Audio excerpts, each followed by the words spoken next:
Financial freedom is a concept that could mean many things. But if I could summarize in a nutshell what financial freedom is, it basically means time for you and your loved ones, time to pursue your hobbies and doing the things you have been putting off because of time and resources. It means spending your precious, valuable hours on the things that bring true meaning to your life. That all sounds very exciting. But is there a way to achieve financial freedom without hustling day and night, sacrificing everything good and pleasurable at the moment? Today in this video, we will share 3 simple ways to achieve financial freedom while still living a decent life. Number 1, create a budget.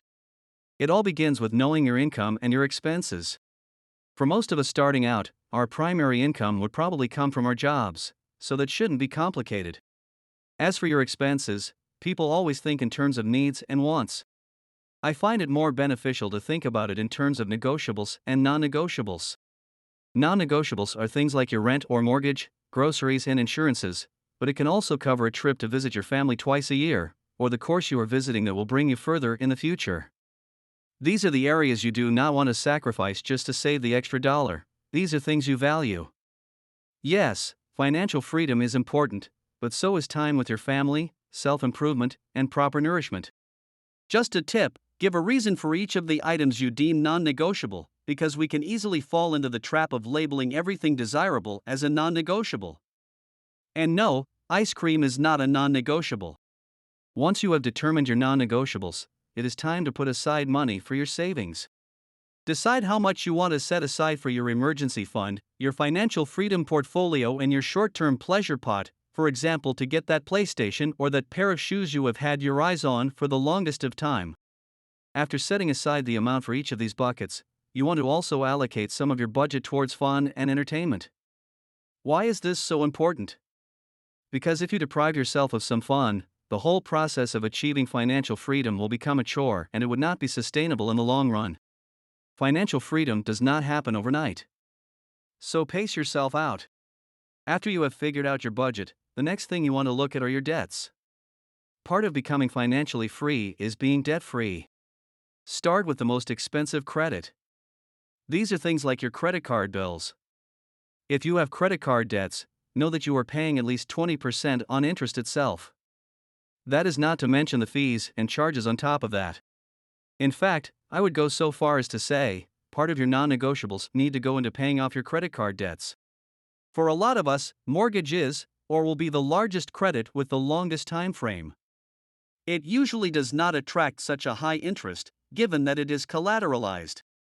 Having said that, it is still something I would personally want to reduce and pay off as soon as I can to have that peace of mind, especially when the central banks around the world are raising their rates. Allocate a certain percentage from your financial freedom pot to paying off your mortgage. Where your contract allows, pay off the principal periodically. This will lower the amount of interest you are paying every month. The third way to achieve financial freedom is to invest as you save. Remember the 3 saving buckets I was talking about? Depending on your risk appetite and time horizon, look to invest some of these funds in different types of instrument. When people think about investing, people think about the stock market. But that's not always the case. For instance, for your emergency fund, I would not recommend buying stocks with it, simply because it may not hold value in the short term.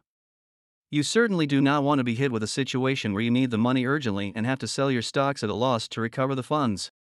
For emergency funds, it is best to keep it in cash to remain as liquid as possible. Do a bit of research on the available types of savings account from the banks in your region.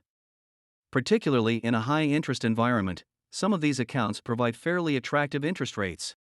For your financial freedom portfolio, you may want to look at a mix of low and moderate risk instruments that could include bonds, funds, and stocks.